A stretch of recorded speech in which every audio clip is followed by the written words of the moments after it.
भूटान यात्रा के दूसरे दिन आज प्रधानमंत्री नरेंद्र मोदी ने वहां की संसद के संयुक्त सत्र को संबोधित किया। अपने संबोधन में प्रधानमंत्री ने कहा कि भारत अपने पड़ोसियों के साथ अच्छे रिश्तों को लेकर प्रतिबद्ध है। प्रधानमंत्री मोदी ने भूटान की संसद को संबोधित करते हुए कहा कि भारत के सशक्त होने से न केवल भूटान बल्कि अन्य पड़ोसी देशों को भी लाभ पहुंचेगा। प्रधानमंत्री ने कहा कि दोनों देशों के संबंध हमेशा से सौहार्दपूर्ण रहे हैं, क्योंकि दोनों मुल्कों ने एक दूसरे के लिए अपने दिलों को खोला है। प्रधानमंत्री मोदी ने कहा कि आतंकवाद लोगों को बांटता है और पर्यटन लोगों को जोड़ता है, लिहाजा देशों के बीच नजदीकियां लाने के लिए पर्यटन को बढ़ावा देना जरूरी है। भूटान की संसद के संयुक्त सत्र को संबोधित करने के बाद प्रधानमंत्री नरेंद्र मोदी ने 600 मेगावाट क्षमता वाले पोलंगचोंग हाइड्रो पावर प्रोजेक्ट की भी आधारशिला रखी। इस परियोजना से दोनों मुल्कों को जल विद्युत उत्पादन के क्षेत्र में काफी फायदा मिलने की उम्मीद है। विदेश मंत्री सुषमा स्वराज ने कहा कि प्रधानमंत्री नरेंद्र मोदी की यात्रा से भारत भूटान संबंधों को और बढ़ावा मिला है। उन्होंने बताया कि भारत भूटान के सभी 20 जिलों में ई पुस्तकालय बनाएगा।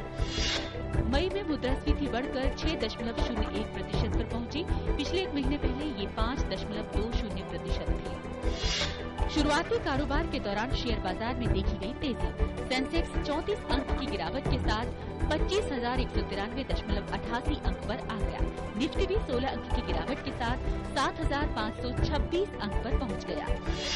आज के शुरुआती कारोबार के दौरान डॉलर के मुकाबले रुपया 16 पैसे कमजोर होकर 59 रुपए 93 पैसे प्रति डॉलर पर आ गया।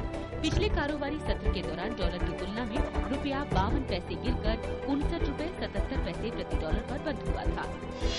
पाकिस्तानी लड़ाकू विमानों ने आज तड़के देश के हिंसाग्रस्त उत्तरी वजीरिस्तान कबायली इलाके में हमले किए, जिनमें लगभग 105 आतंकवादी मारे गए।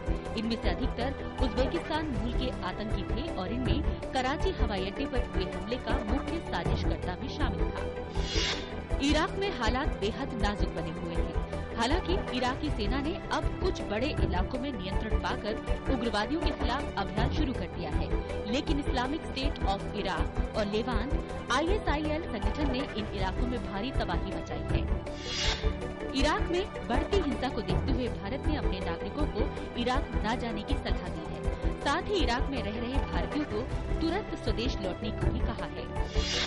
तालिबान ने अफगानिस्तान में राष्ट्रपति चुनाव में मतदान नहीं करने से जुड़े फरमान को ठुकराने वाले 11 अफगान नागरिकों की उन उंगलियों को काट दिया है जिनमें मतदान के बाद स्याही लगी थी। अफगानिस्तान के उप गृह मंत्री अयूब सालंकी ने ट्वीट पर इस घटना की जानकारी दी। उत्तराखंड में आई प्राकृतिक आपदा के 1 वर्ष पूरा होने के बाद भी वहां जनजीवन पूरी तरह से पटरी पर नहीं लौटा है। पुनर्वास कार्य अब भी जारी है। इतनी बड़ी प्राकृतिक आपदा राज्य के इतिहास में कभी नहीं आई।